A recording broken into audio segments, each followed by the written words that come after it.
World एडमेकर। आज हमारे साथ स्टूडियो में उपस्थित है ग्राम पंचायत राज शिकारपुर से शिक्षित जुझारू कर्मठ मिलनसार उम्मीदवार सरिता सिंह। आइए, आपका हमारे चैनल स्टूडियो में स्वागत है।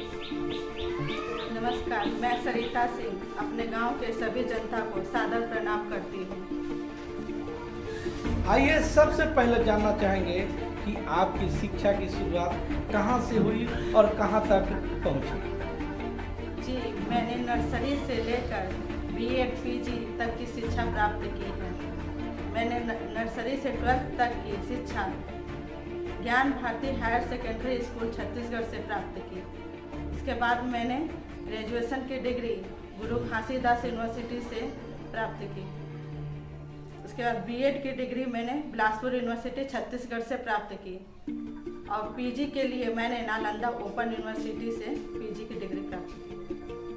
आप इतना पढ़ी लिखी होकर चुनावी संघर्ष क्यों कर रही हैं? जी, बचपन से ही मेरे दिल में भावना थी कि मैं समाज के लिए कुछ कर सकूं, समाज की सेवा कर सकूं। जब भी मैं किसी को तकलीफ में देखती थी, मुझे भी उसे देखकर बहुत तकलीफ होती थी, लेकिन उस समय मैं बच्ची थी, मैं कुछ कर नहीं सकती थी। एक बार की घटना है जो मेरी मम्मी मुझे बताती है। एक बूढ़ी औरत बहुत लाचार स्थिति में जा रही थी, जो मेरे माँ के समान थी।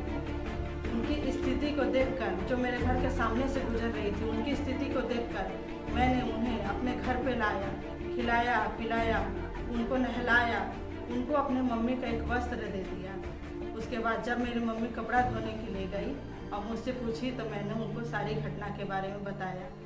मुझे अभी वो घटना याद नहीं है, लेकिन आज भी मेरे घर पे, मेरे माँ के यहाँ इस घटना का चर्चा होता है।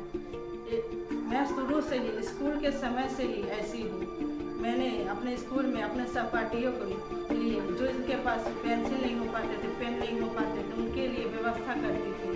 उसके बाद मैंने शुरू से ही, जो मेरे साथ पढ़ते थे, उनके खाने के लिए कोई लंच नहीं ले पाते थे, तो मेरी मम्मी हमेशा लंच देती थी और मैं उन लोगों को अपना लंच शेयर करके खाती थी। जब मेरा विवाह हुआ तब मैं इस गाँव में आई। यहाँ के लोगों की स्थिति को देखकर, यहाँ की महिलाओं की, यहाँ के बच्चों की स्थिति को देखकर मन में बहुत तकलीफ होता था। इसी तकलीफ को देखकर मैंने यह रास्ता चुना। आप चुनाव जीतने के बाद क्या कीजिएगा? मैं समस्त जनता का विकास करूंगी। आपका चुनावी मुद्दा क्या होगा? मेरा चुनावी मुद्दा है शिक्षा, शौचालय, गली गली सड़क, नाले की व्यवस्था, रोजगार की व्यवस्था।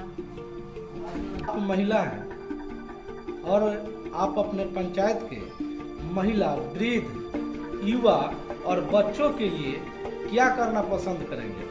मैं अपने पंचायत के महिलाओं के लिए सर्वप्रथम शौचालय की व्यवस्था करना चाहती हूँ। उसके बाद वृद्धों के लिए वृद्धा पेंशन की व्यवस्था करना चाहती हूँ। बच्चों के लिए बेहतर शिक्षा की व्यवस्था करना चाहती हूँ। युवाओं के लिए रोजगार की व्यवस्था करना चाहती हूँ। ऐसे वादा तो सभी करते हैं, लेकिन निभाते कोई नहीं। वादा सभी करते हैं, लेकिन जो नहीं, आप किसी से बात करते हैं तो आप उसकी भावनाओं से, उसके बातों से आप समझ सकते हैं कि ये इंसान आपके लिए कुछ करने वाला है कि नहीं। जैसे हमारी मातृभाषा में बोला जाता है, देखने में ना तो चिकनी में का।